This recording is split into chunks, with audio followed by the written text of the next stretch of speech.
네, 오늘 발표 시작하겠습니다. 저는 오늘 발표를 맡은 임승원이라고 하고요. 오늘 발표는 유저 시뮬레이터, 특히 LLM 베이스드 유저 시뮬레이터의 좀 과거나 그리고 지금 어떻게 연구되고 있는지, 그리고 앞으로 이것에 대해서 어떤 리서치 퀘스천들이 열려 있는지 등을 다루고자 합니다.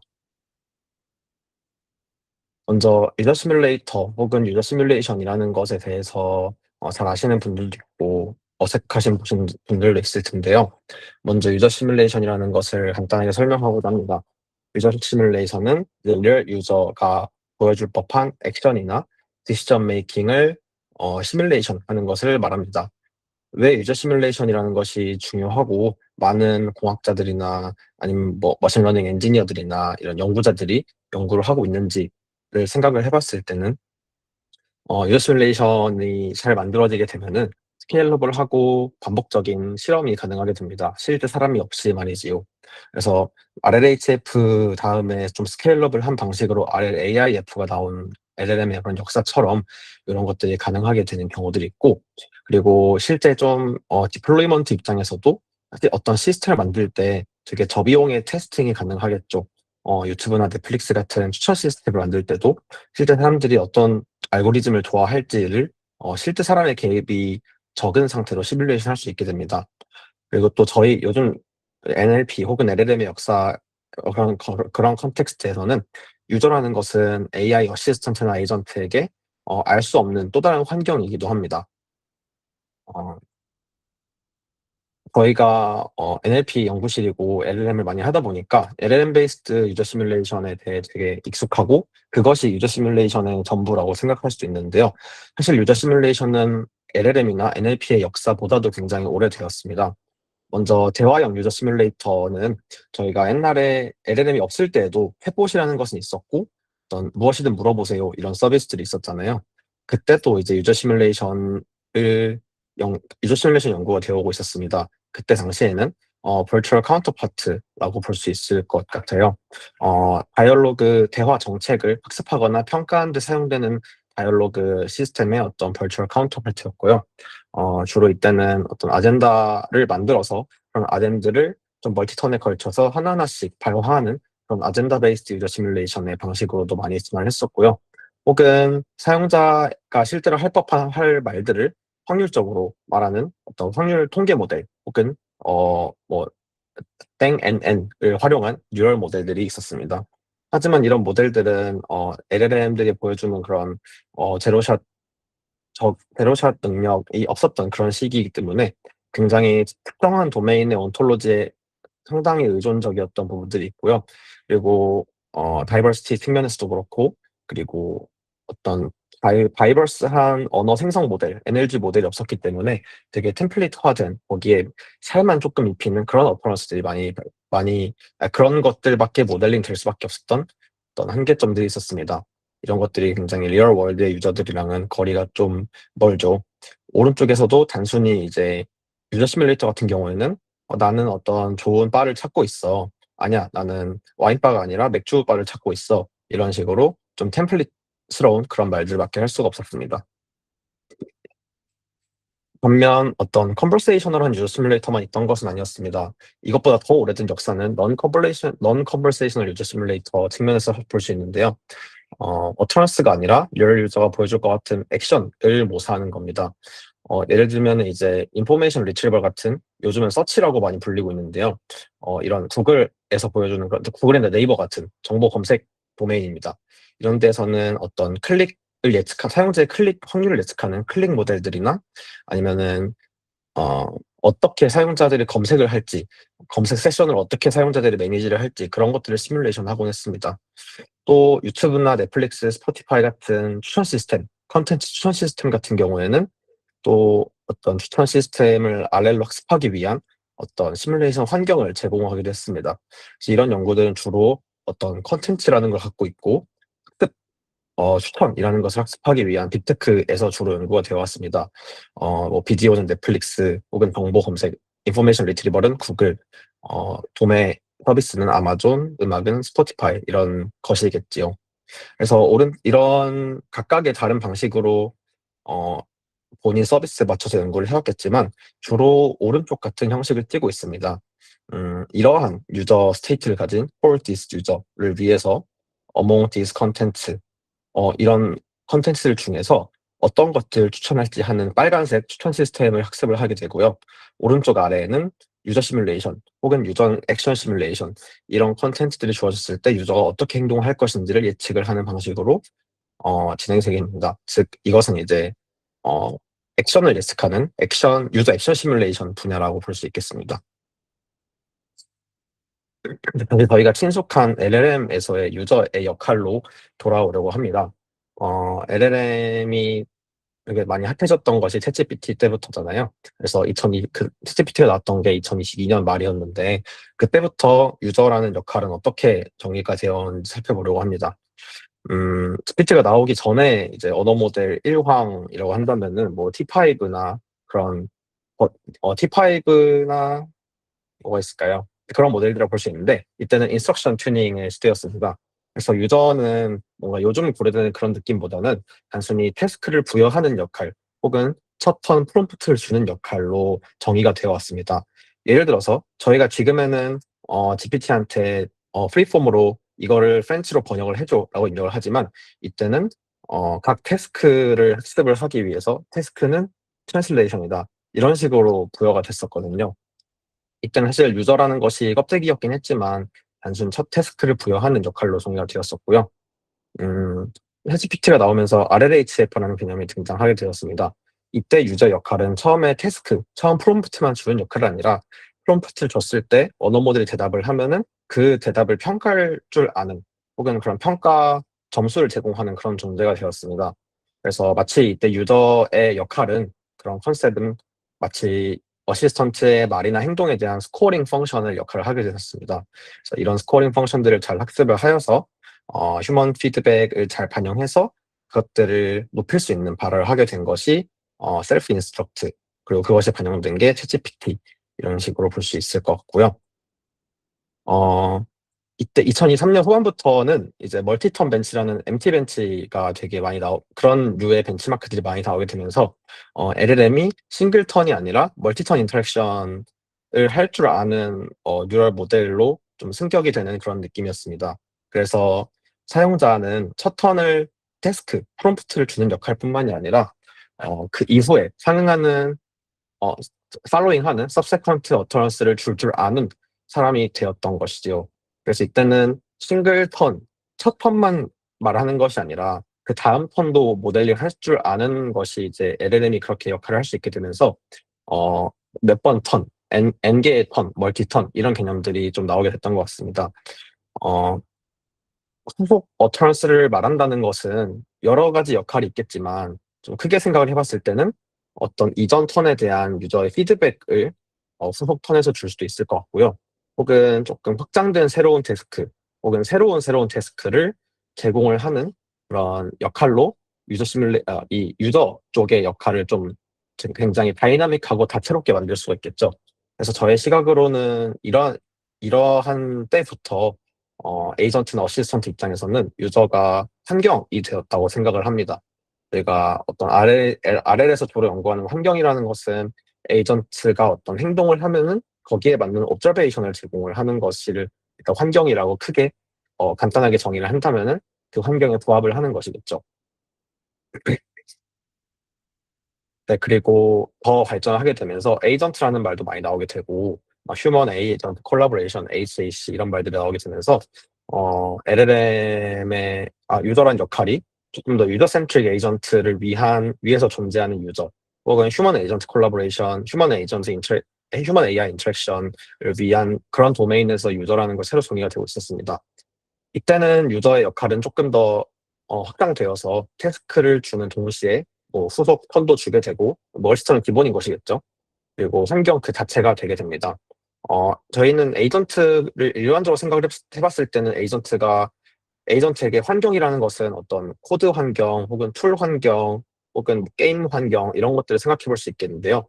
이때쯤이면은 유저는 그 에이전트에게 있어서 새로운 두 번째 환경이라고 볼 수 있겠죠. 그래서 마치 에이전트가 RL의 리터처에서는 에이전트가 환경을 잘 이해하는 것이 엄청나게 높은 레벨의 꼴이고 그런 것처럼 실제 유저를 잘 이해하고 유저를 잘 시뮬레이션 하는 것도, 즉 요즘 표현으로 말을 빌리면은 유저 월드 모델을 잘 구축하는 것도 이제 유저 센트릭 태스크에서는 중요한 되게 좋은 가치라고 볼 수 있겠습니다. 이게 잠깐만요. 이렇게 생기지 않았는데 잠깐. 그치. 그래서 다시 훑어보게 되면은 22년부터 쭉 이렇게 흘러오게 된 것 같고, 이제 잠깐 격가지로 빠져나가게 되면은 CRS, Conversational Recommendation System도 굉장히 연구가 많이 됐던 분야고요. 후원 시스템 쪽으로 확장이 되면은 유저 시뮬레이션의 역할로 존재하게 되고, 혹은 RLHF에서의 어떤 휴먼 피드백이라는 것은 제너럴한 휴먼의 가치를 담은 것인데, 제너럴한 휴먼이 아니라 개별 휴먼이라는 가치로 조금 전환이 되게 되면은 퍼스널라이제이션 태스크로도 확장이 될 수도 있게 됩니다. 유니버설하지 않고 디스팅트한 프리퍼런스를 반영하는 것이지요. 어, 이런 역사들을 통틀어 봤을 때 유저라는 것은 굉장히 정적이고 스태틱한 프로즌 된 유저에서 액티브한 유저로 바뀌게 되어 것 같습니다. 오른쪽 비교는 이제 저희가 보통 LLM들을 평가할 때 많이 사용되는 주요 벤치마크들, 정적인 벤치마크들, 예를 들면 코딩 태스크, 혹은 뭐 데이터베이스를 SQL을 짜는 태스크, 아니면은 툴콜링 태스크, 수학 태스크, 그리고 서머라이제이션 태스크 같은 전통적인 벤치마크들이 어떻게 싱글턴의 프로즌 유저에서 되게 멀티턴의 액티브한 유저로 바뀌는지, 그런 변화들을 살펴보고 있습니다. 한 가지 예시를 들면은 이제 라이브 코드 벤치라는 정적인 코딩 벤치에서는 아래 write the Python function 어쩌고저쩌고를 해줘라, 이런 주석대로 행동하는 역할을 하는 코드를 짜줘라라는 싱글턴 태스크가, 밑에 보면은 어떤 이런 태스크를 물어보는 유저를 가정한 것처럼 처음엔 뭐 해줘, 그 다음에는 좀 후속 컨스트레인 같은 거를 추가적으로 제공하고, 이런 액티브한 유저로 조금 더 저 리얼월드 유저를 상대하는 것과 가깝게 발전을 해오고 있습니다. 또 다른 예시는 이제 가장 대표적으로 에이전틱 태스크로 여겨지는 코딩 태스크, 소프트웨어 엔지니어링 태스크에서의 유저의 역할인데요. 태초부터 SWE 벤치라는 것이 이제 2023년 일찍부터 이러한 벤치마크가 있었고요. 요즘 많이 사용되는 것은 SWE 벤치 베리파이드라는 벤치마크입니다.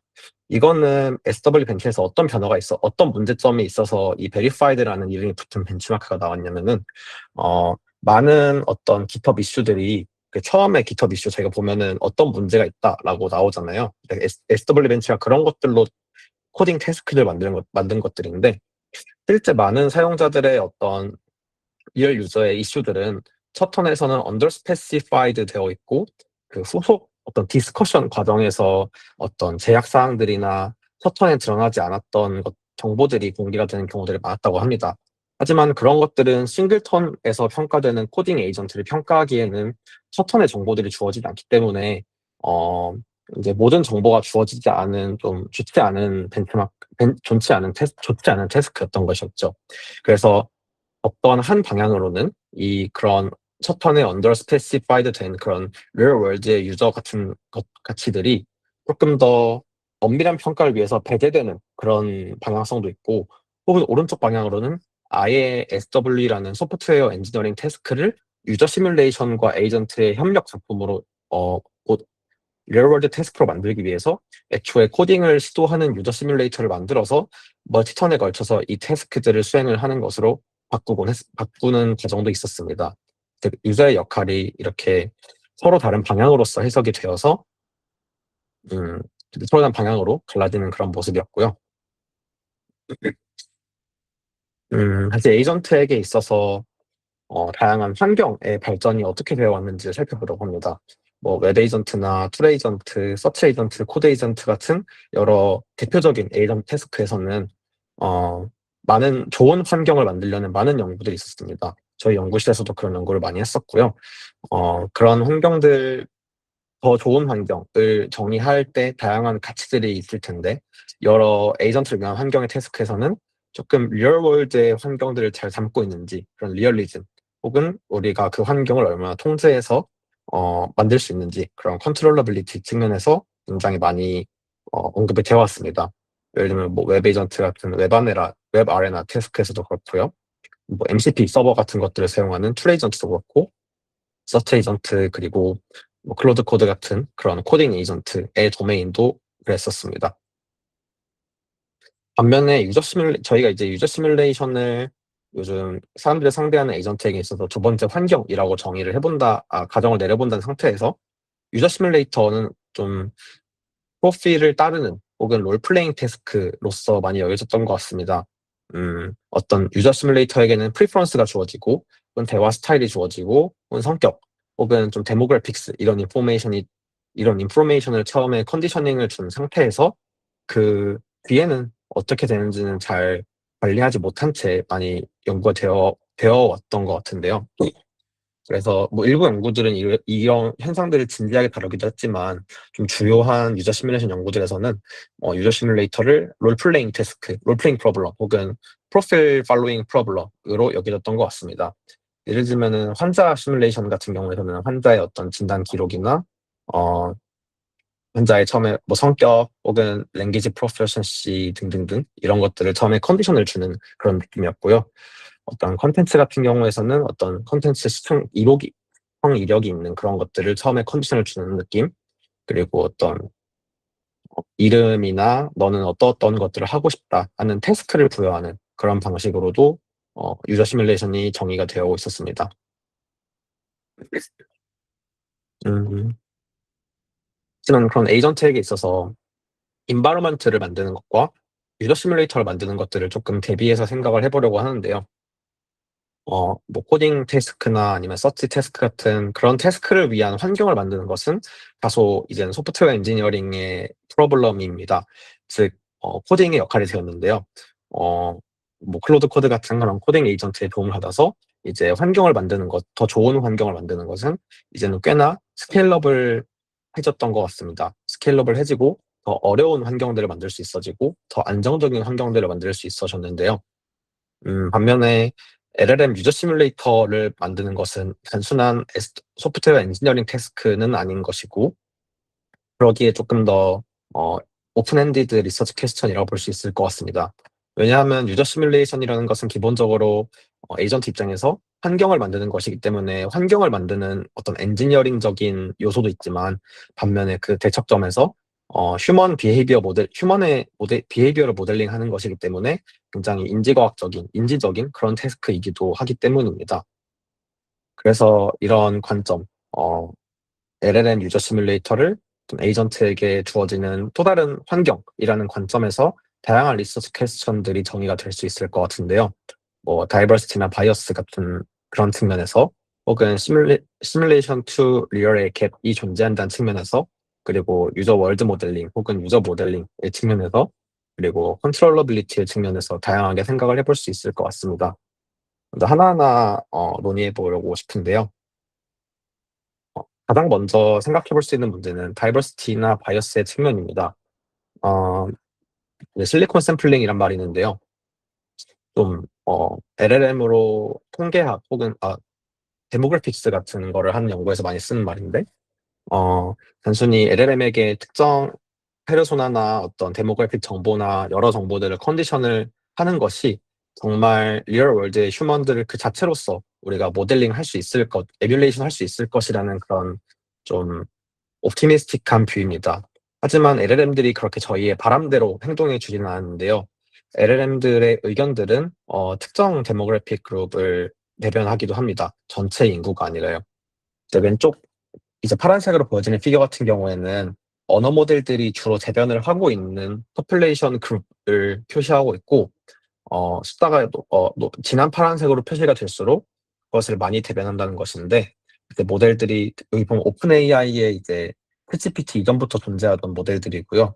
이런 모델들이 어떤 모델들은 굉장히 컨서베이티브한 사람을 대변을 하고, 또 다른 그룹의 뭐 AI 21랩이라는 이런 언어 모델들은 굉장히 리베럴한 그런 뷰를 대변을 하고, 혹은 인컴 측면에서도 뭐 오픈 AI 모델들은 뭐 저소득 의 사람들을 잘 모델링하고 뭐 다른 모델들은 고소득의 사람들을 잘 모델링을 하고 요런 어떤 바이어스 같은 것들도 많이 보고가 되었고요.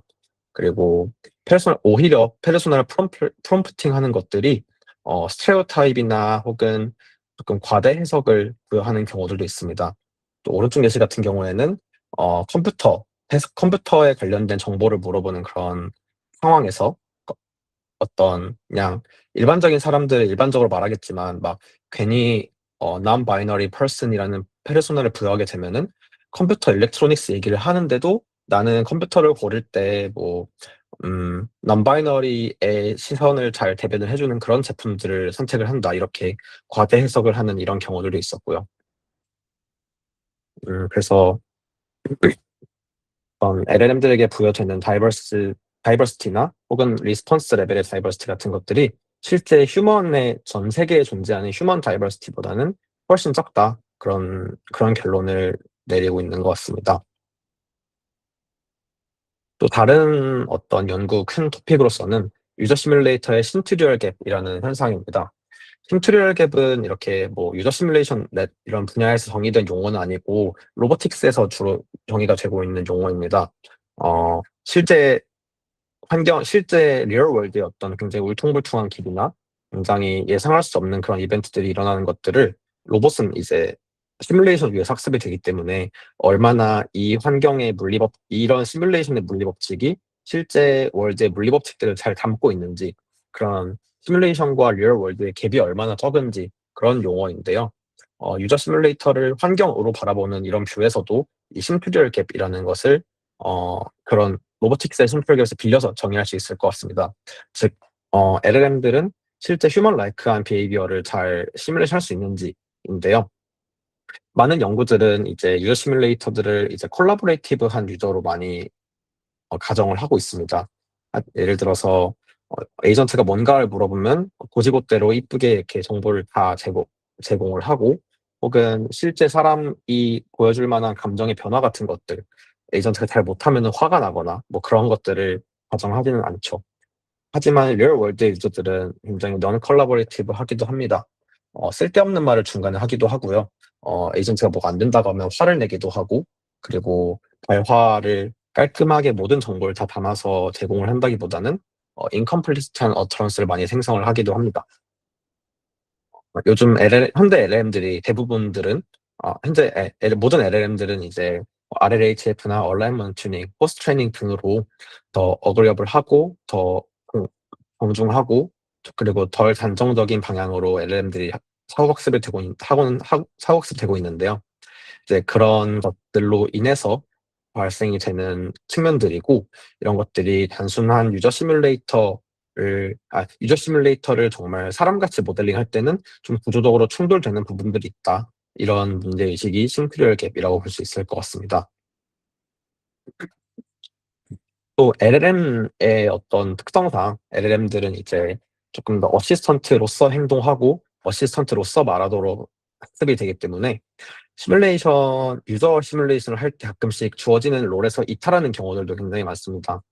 어떤 논문에서는 이제 프롬프팅 방식으로 구현된 유저 시뮬레이터가 갑자기 그 본문을 읽고 다시 어시스턴트 롤로 회귀하는 경우들이 20에서 60%나 존재했다고 보고도 하고 있고요.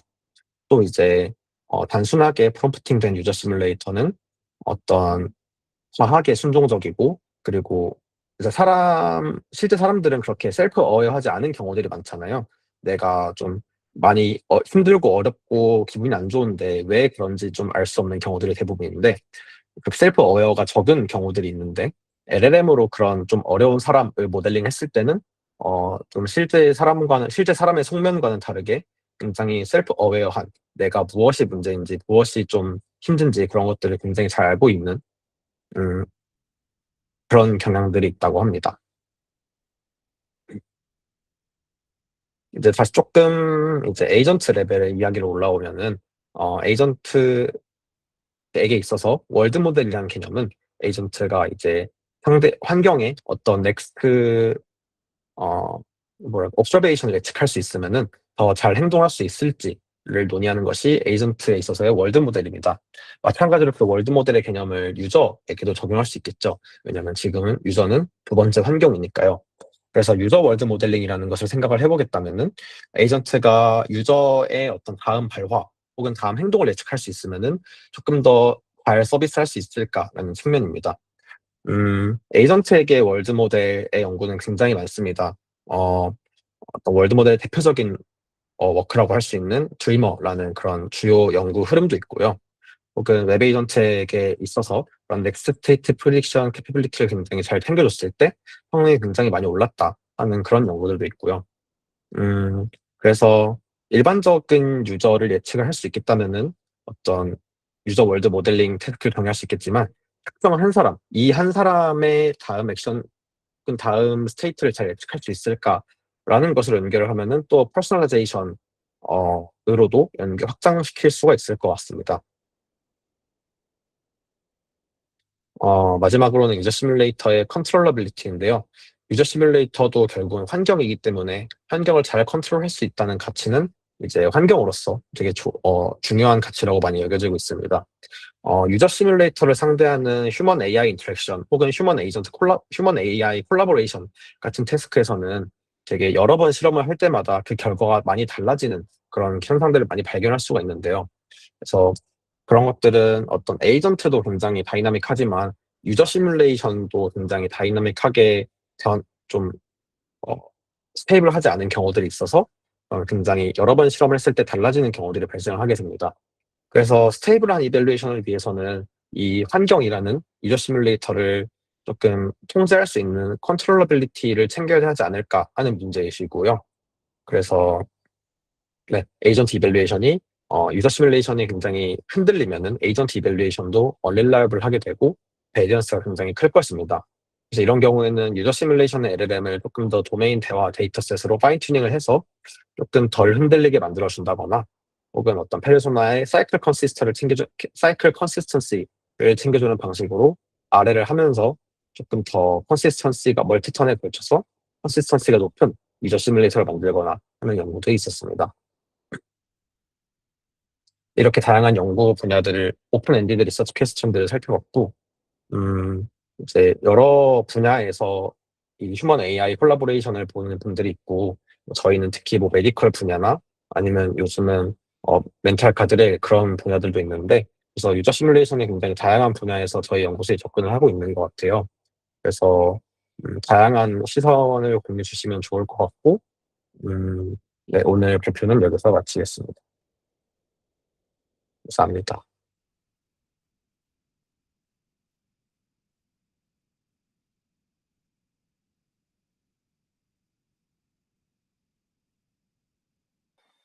네, 민호님 말씀 해주시죠. 네, 발표 정말 잘 들었습니다. 저도 이제 멘탈 가드를 뭐 산학 진행하면서 좀 이질감을 많이 느꼈던 게, 유저 시뮬레이터를 설계하는데 이질감을 많이 느꼈던 게, 그 승원님께서 발표해주신 심투 리얼이랑 슈퍼 유저 프로블럼 이런 문제에서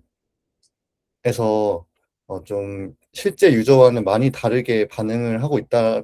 유저 시뮬레이터가 실제 유저, 리얼월드 유저랑은 좀 많이 다르게 반응을 하는 거를 이제 확인을 하고 있는데, 이게 프롬프트 레벨 단에서는 좀 해결하기가 힘들다라고 뭐 다른 논문에서도 많이 본 것 같고, 실제로 제가 했을 때도 그런 것 같은데, 보통 이런 문제들을 어떻게 많이 해결하는지가 좀 궁금합니다. 음, 제가 어떤 휴먼 비헤이비어 모델링을 다루는 논문들을 봤을 때는 굉장히 로우 레벨 태스크인 경우들이 많았던 것 같아요.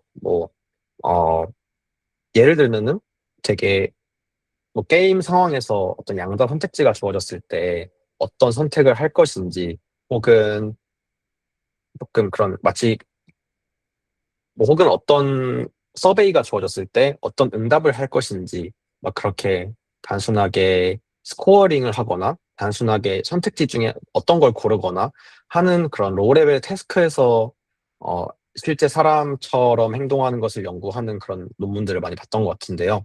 그래서 좀 그 갭이 큰 것 같아요. 요즘에 너무 빨리 발전을 하다 보니까 어, 에이전트가 실제 사용자들과 많이 가까워져서 되게 리얼 월드에 챌린징한 것들을 연구하기 위해 유저 시뮬레이터가 필요하게 하긴 한데 정말 그 갭을 줄이는 연구들은 굉장히 로우 레벨 태스크에만 많이 집중을 하고 있어서 아, 네, 그게 큰 것 같고 그냥 그게 사실 연구의 괴리가 존재하는 것 같아서 어떻게 극복할 수 있을지는 저가 답을 잘 내리진 못하겠지만 그래도 그 선행 연구들에서 어떻게 하고 있는지를 좀 영감을 얻을 수는 있을까 하는 생각이 들긴 하네요. 그래서 보통 그런 연구를 잘 하기 위해서는 좀 액션 레벨을 로우 레벨로 많이 낮추는 것 같아요. 멀티 초이스 중에서 어떤 걸 고르는지 이걸로 가면은 그냥 어떤 레이블 간의 디스트리뷰션으로 휴먼 라이크해지는지 안 해지는지를 볼 수 있고 그렇잖아요. 그렇지만 저희가 요즘 다루고 있는 유저 시뮬레이터는 그냥 되게 프리폼으로 생성을 하는 어터런스 제너레이션 태스크다 보니까 이것이 실제 유저랑 얼마나 비슷한가를 따지기에는 조금 어려운데 뭔가 그 레이턴트에서는 디시전 메이킹이 있겠죠? 이거 아님 저거. 그래서 그런 것들부터 모사를 해나가서 어터런스 레벨로 살을 입혀나가는 것이 어떨까 하는 생각이 듭니다. 네, 감사합니다.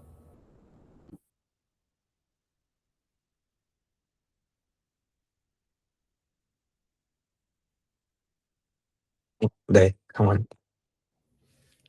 어, 그 뭐냐 제너레이티브 에이전트 저자인 그 박준성 씨 스탠포드 분이 뭔가 이런 유저 시뮬레이터 혹은 소셜 시뮬레이터 방향으로 창업을 하셨잖아요. 저는 그거 보면서 제가 아는 방법에서는 뭔가 누군가 금방 따라잡을 수 있는 방법들로 할 거라고 접근할 수 있을 거라고 이제 생각을 했는데 뭔가 창업을 한 만큼 또 다른 뭔가 브레이크스루가 뭐 있다고 생각은 들거든요. 근데 어떤 방향의 브레이크스루가 있을지는 잘 와닿지는 않았는데 만약에 승원님이라면 그런 걸로 창업하는 사람들이나 혹은 또 다른 발전이 유저 시뮬레이터 사이드에서 있다면 뭐 어느 방향에서 돌파구가 나올 거라고 생각하시나요? 음. 아, 혹시 그 박준성님이 창업을 한 건 알았는데 어떤 걸로 창업했는지 혹시 아시나요? 어, 아, 뭐 거기까지는 몰라가지고. 약간 이 네. 사회를 시뮬레이트 할 수 있는 무언가를 만들기. 음, 아, 뭔가 되게 사회 시뮬레이션 하게 되면은 뭐 서베이 같은 것도 그런 걸 잘 만들면 되게 스케일러블 할 수 있고 막 제가 생각했던 거는 어떤 정책을 만들 때 그 정책 뭐 월드 모델 시뮬레이션 딱 돌려가지고 막 그런 느낌을 생각했었는데 그런 거 잘 만들면은 진짜 무궁무진한 수요가 있을 거라는 생각이 들긴 하는데 뭔가 제가 지금 하려던 연구 전에 막연하게 크게 생각했을 때는 애초에 많은 유저 시뮬레이터들의 문제점이 LLM 포스트 트레이닝에서 기인한다고 생각을 해서 애초에 프리 트레이닝은 뭐 처음에 하는 거겠지만 그 포스트 트레이닝을 애초에 유저 비헤이비어 온리로 아예 해버릴까 하는 그런 생각도 했었거든요. 뭔가 그렇게 한다면은 지금 LLM의 구조나 LLM의 학습 구조에서 오는 그런 근본적인 문제점들이 많이 해결이 될 수 있어서 휴먼 사회를 만들거나 특정 휴먼을 모사하거나 하는 데에 그 구조적인 문제는 해결이 되지 않을까 하는 생각이 들었었고, 음, 그, 뭐라 그럴까요? 저희가 유저 시뮬레이션 할 때 실제 65명의 인구 중에는 뭐 일론 머스크도 있지만 그렇게 굉장히 똑똑하고 굉장히 수학을 잘하는 사람들도 있지만 일반적인 사람을 모델링하기 위해서 뭐 GSM 8K를 100점 맞고 아니 뭐 그건 너무 쉬우니까 굉장히 어려운 벤치마크들을 잘 하는 언어 모델들이 필요한 건 아니잖아요. 그래서 뭔가 그렇게 다른 접근을 할 수 있지 않을까 하는 생각이 들어요. 감사합니다.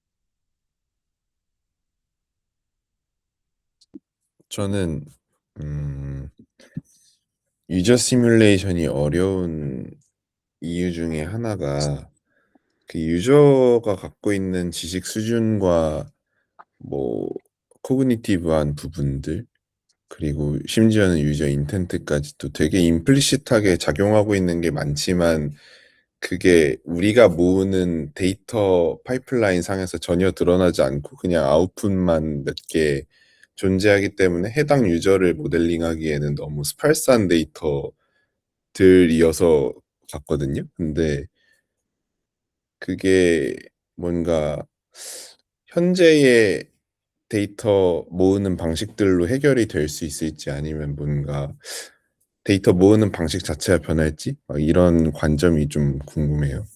저는 여기 적혀 있는 7개가 사실은 뭐 7개 전부는 아니겠지만 대체로 데이터를 잘 모음으로써 해결될 거라고 생각하는 편이거든요.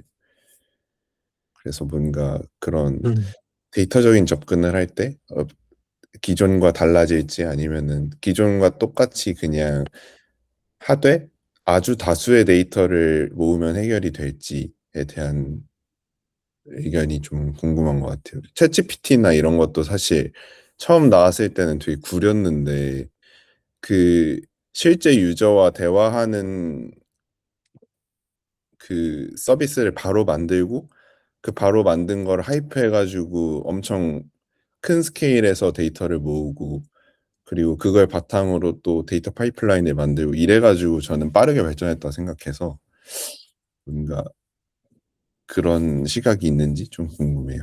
음, 되게 많이 요즘 지적이 되고 있는 문제인 것 같아요. 저희가, 뭐랄까, 막, 그러니까 휴먼 AI 인터랙션 데이터들은 굉장히 많거든요. 옛날에 막, GPT 답변들 모아놓은, 사이트 이름 기억 안 나는데, 막, 휴먼이랑 GPT의 리얼 인터랙션 로그 같은 걸 제공하는 그런 사이트들도 있었고, 그런 것, 데이터는 있는데, 휴먼이 어떤 인텐트를 가지고 그 대화를 시작을 했고, 이 휴먼은 어떤 데모그래픽이나 뭐 어떤 성격이나 어떤 심리 상태로 접근을 했는지 그런 안 보이는 정보들은 사실 얻긴 힘들고, 뭐 그것들은 그 뭐라 그럴까, 그 정책적으로도 보통 없는 경우들이 많잖아요. 그래서 저희가 모델링을 할 때도 어떤 상태였을 것이다라는 것을 신태틱으로 만들어서 모델링을 하는 경우들이 많은데, 이 신태틱으로 만들어서 그거를 컨디션을 주는 거에 제일 큰 문제는 아까 나왔던 예시 중에 하나가 그 non 바이너리 예시였는데, 그러니까 그렇게 하라고 하면은 그것에 너무 포커스를 해서 사실은 이 정보는 굉장히 어 스팔스하게 반영이 될 수 있는 정보인데, 그런 주어진 정보에 과몰입을 하게 되면서 오히려 어 네, 덜 휴먼 라이크해지는 그런 느낌들이 있는데요. 그래서 네, 그 두 가지 문제인 것 같아요. 애초에 리얼 월드에서는 그 보이지 않는 것들이 애초에 존재하긴 힘들고, 그리고 신테틱을 하더라도 그것들이 실제 사람이 보여주는 빈도나 인텐시티로 발현을 하는 것도 굉장히 어렵다, 이 문제가 있는 것 같아서. 네, 어떻게 극복할 수 있을까요? 아니 뭐 극복 방법을 여쭤본 건 아니고 그냥 어떤 시각인지 궁금했을 뿐이에요. 네. 전 뭔가 이 모든 걸 해결하기 위해서 각각의 몽키 패치를 조합해서 우리가 유저 시뮬레이터를 만드는 그림은 상상이 안 가서 음, 아까 민우님한테 답변할 때도 어, 유저 시뮬레이션이 실제 유저처럼 잘 근사하는 연구들에서 다루는 태스크들은 너무 사실 디시전 메이킹 프로블럼에 많이 기인한 그런 것들 많이 다뤄가지고, 이제 하지만 점점 에이전트에게 요구되는 유저는 더 고차원의 더 다이나믹한 것들이 요구가 되고, 어떻게 자연어로 얘기를 하는, 그래서 그 갭이 좀 있는 것 같고. 그래서 근데 요즘은 그동안은 그런 연구들이 많이 각광을 못 받았잖아요. 좀 하는 그룹만 하는 그런 느낌이었는데, 이제는 좀 더 많이 하지 않을까 하는 생각이 드네요.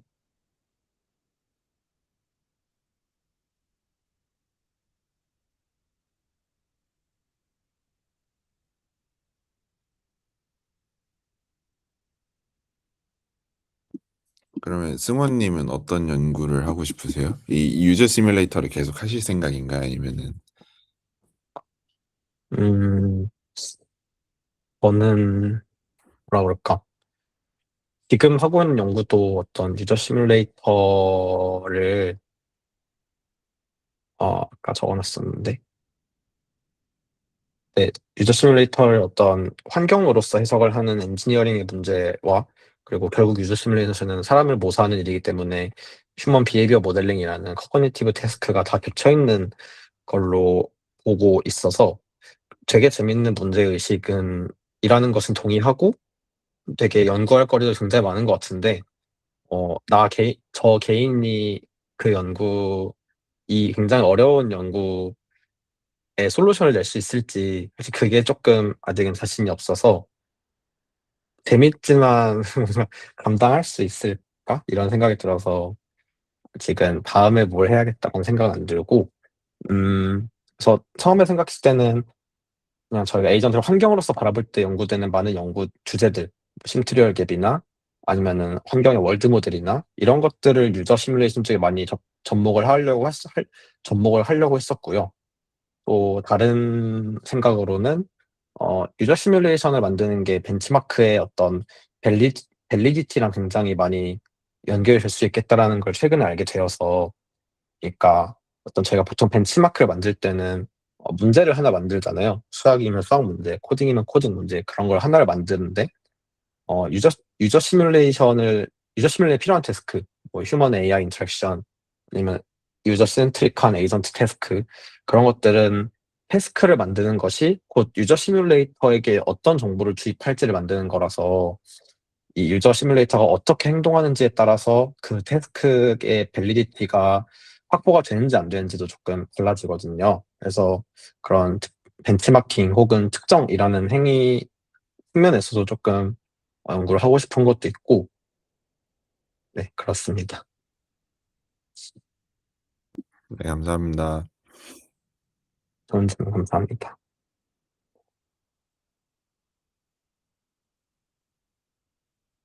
네, 민주님.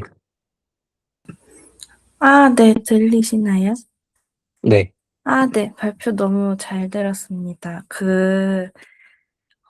발표랑 관련이 있긴 한데 조금 다른 얘기를 하자면 저도 유저 시뮬레이터에 관심이 많고 한데 항상 드는 생각이 AI는 지금 되게 똑똑해 보이는데 사실 그렇게 똑똑한 사람은 많지 않잖아요. 그래서 그 사람을 시뮬레이션 하다 보면 오히려 AI의 장점들, 그 똑똑함을 잃는 거 아닐까? 이런 고민을 항상 하게 되는데, 그런 음, 부분에서 혹시 승호님은 어떤 생각을 갖고 계신지 궁금합니다.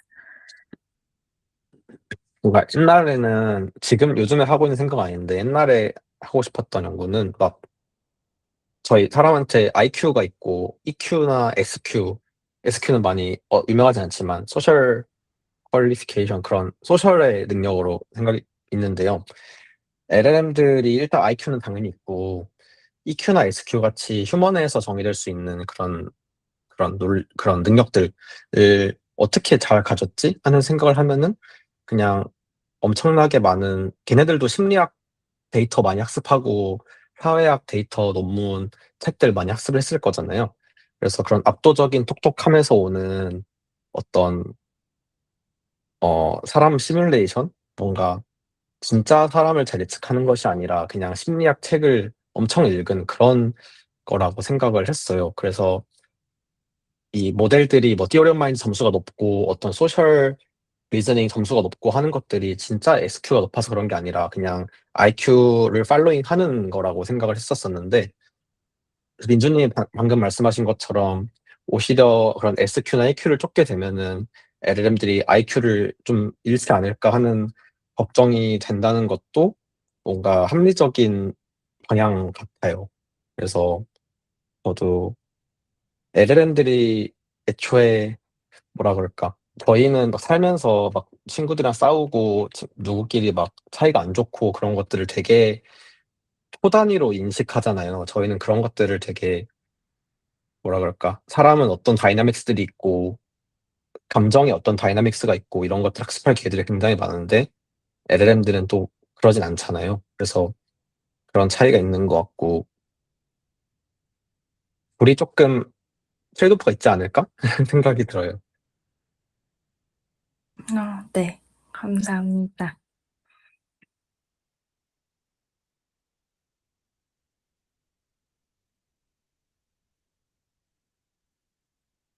네. 잘 들었습니다. 들리시나요? 네네. 아, 네.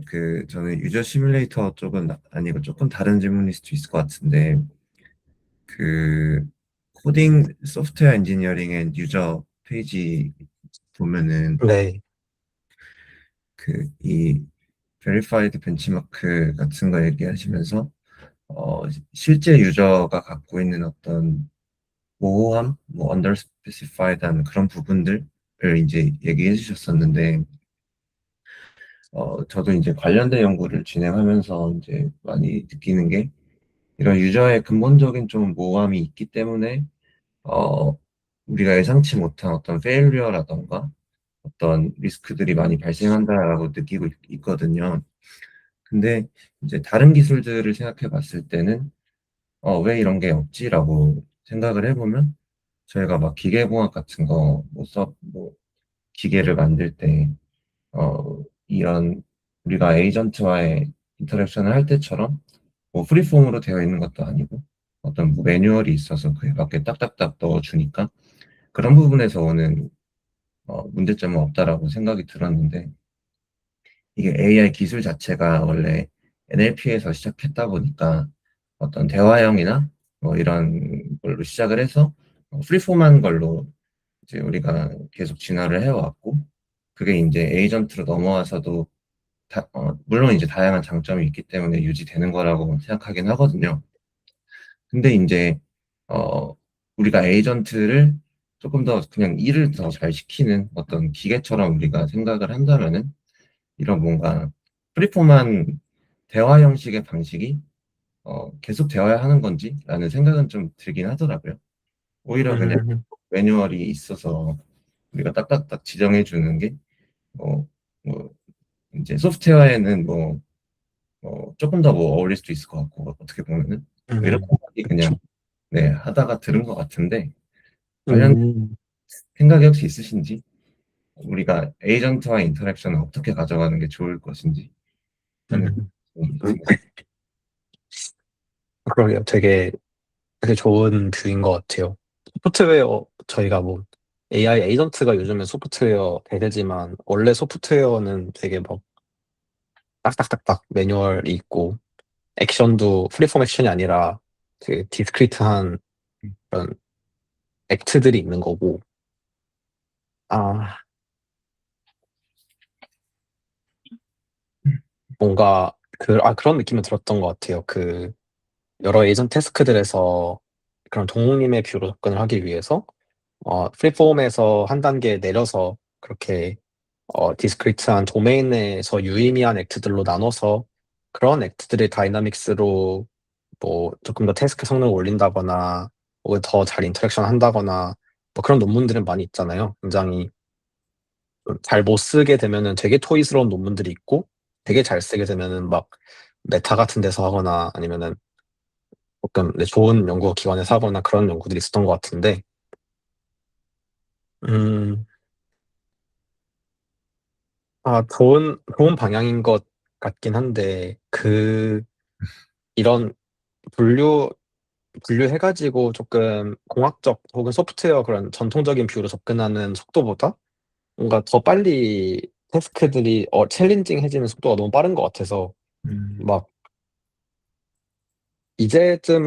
작년부터도 이제쯤에는 수렴하지 않았을까 하면서도 계속 뭔가 발전을 하더라고요. 난이도가, 태스크의 난이도가. 그래서 후속 연구들이 항상 존재할 수 있을 것 같긴 해요. 그렇게 바라보면서 조금 더 안정적인 소프트웨어를 만들기 위해서 그런 생각도 있고 한편으로는 이건 좀 다른 이야기일 수도 있는데, 음, 꼭 내추럴 랭귀지로 소통을 해야 될까라는 의견에 대해서는, 제가 한때 페이블 5 처음 나왔을 때 페이블 썼는데, 그게 다른 클로드 모델들에 비해서 엄청 꺼드럭대고 엄청 어려운 비문학 같은 말들을 쓰는 경우들이 있었는데, 뭔가 그것도 내추럴 랭귀지이긴 하지만 저희가 좀 거의 알아들을 수 없으면은 그것 또한 저는 내추럴 랭귀지에서 점점 멀어지고 있다 생각을 하거든요. 뭔가 그래서 AI들끼리 대화할 때는 또 자연어의 형태는 필요 없겠다 하는 생각도 들었어요. 뭐 그런 걸 다루는 논문들도 있기도 하고. 근데 또 휴먼이랑 할 때는 그런 자연어의 힘을 많이 빌려야 되지 않을까? 그리고 그런 생각이 들긴 해요. 근데 모델들이 내부적으로 자연어가 아닌 형태로 처리하는 게 더 효율적이고 좋다 하면은 그쪽으로 발전하는 것도 좋은 방향이라고 생각합니다. 감사합니다.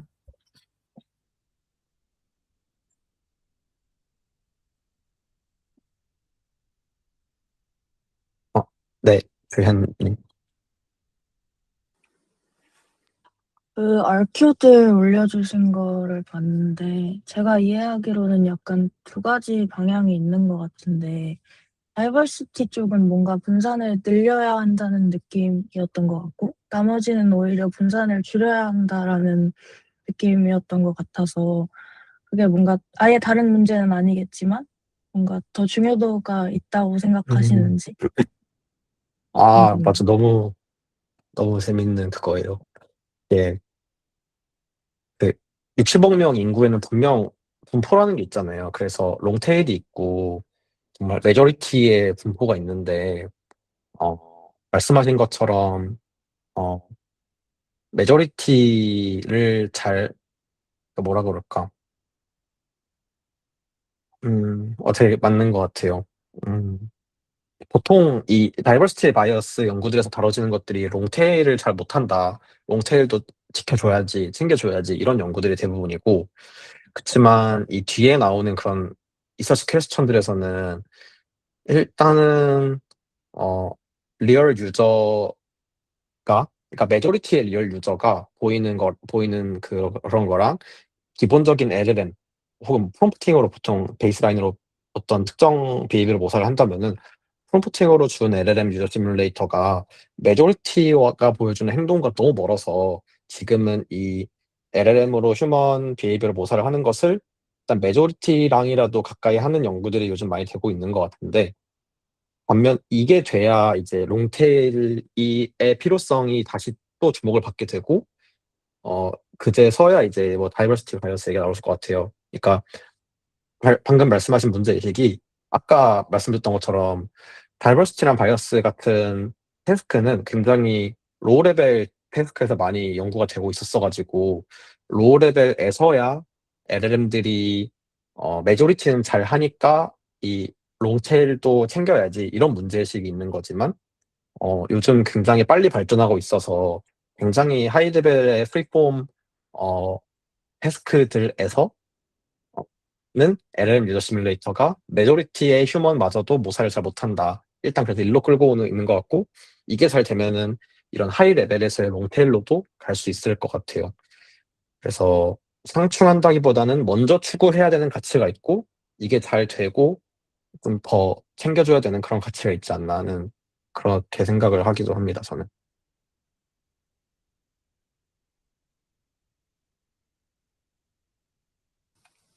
네, 감사합니다.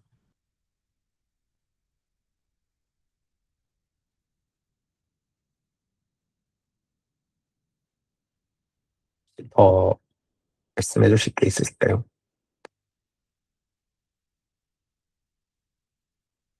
네, 없으면은 오늘 발표 여기서 마치겠습니다. 들어주셔서 감사합니다.